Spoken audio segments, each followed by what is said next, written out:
So the 70s was a time of change.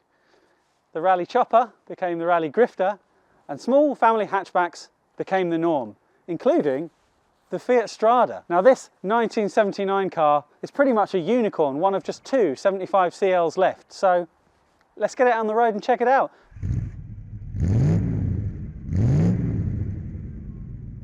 Our friends at Lancaster Insurance are giving you the chance to win this Sealy 12-volt cordless power tool kit, including hammer drill, ratchet wrench, impact driver, and more. Click the link in the description to enter, and good luck.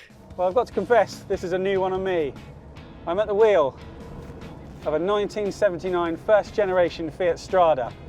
Now this one is a 75 CL, which was initially not sold in Italy, but we did get it here in the UK, top of the range. And this one has an automatic gearbox, a VW-derived 3-speed unit. The Strada came about in 1978. It had been in the design phase for many years as a proposed replacement for the Fiat 128 sedan. And of course, Fiat already had experience with hatchbacks, as it had the 127, which became a hatchback in its second year. Bigger hatchbacks were becoming the norm, family-sized hatchbacks, like the Volkswagen Golf. Fiat wanted in on the action, and the Strada was the result. They didn't go for a numbers designation this time. They went for Ritmo in its home market, which is derived from the word rhythm, and Strada for the UK market, derived from the word road.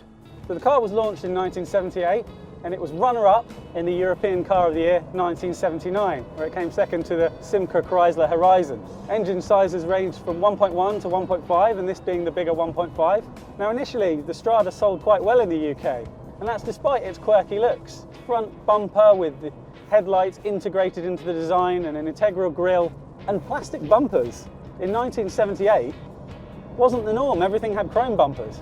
You also at the back end had a plastic bumper with the tail lights integrated as part of the design too. But despite that, people took to it, people liked it. Sadly, as the 80s dawned, the Strada's reputation for unfortunate reliability and rust started to take hold, and sales declined. Of course, Fiat launched the Uno as well, which wouldn't have helped, as that was very popular in the UK.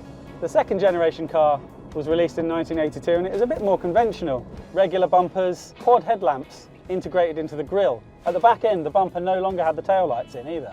You did still get the funky round door handles though. They didn't disappear until the third facelift in 1985. As the Strada went through its life, more and more versions became available. There was a diesel version in 1980, there was a cabrio, and there was the sporty 105 TC. Now for the Italian home market, there was also a 125 TC version, Abarth badged, and was the final car, I believe, to be assembled on Abarth's separate production line. In the UK though, we got the Abarth badged 130 TC from 1983, and that really was a credible hot hatch. It would probably show a clean pair of heels to a contemporary XR3i or a Golf GTI. The Strada stayed in production in third generation guise until 1988, and although sales had declined in the UK, 1.8 million were built, so it was a relative success, and if it hadn't been for the Uno, who knows, it may have done a little bit better. It also spawned the Saloon Regatta model. When was the last time you saw one of those? Especially a regatta weekend, the estate version. With so few cars surviving, what most people will probably remember instead is the advertising campaign.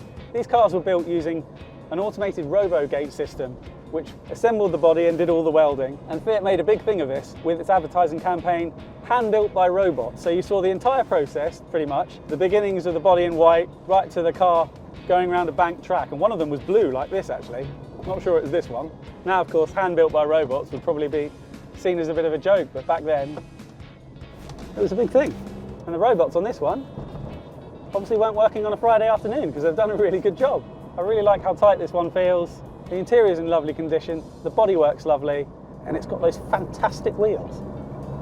Even those plastic bumpers have survived really, really well with no marks on them. It's just a great thing. It's a lovely thing to drive. This is a car you could feasibly use every day in the place of a modern hatch. It doesn't feel that different, doesn't feel that outdated. Not the quickest thing in the world, but you wouldn't expect it to be with a 1.5 auto. 75 horsepower, goes pretty well.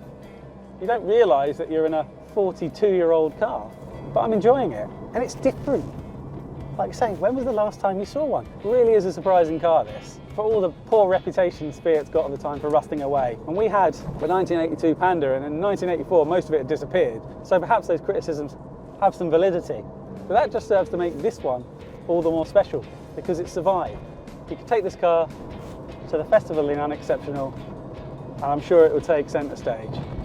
What a wonderful thing. I'd buy it simply because of those door handles.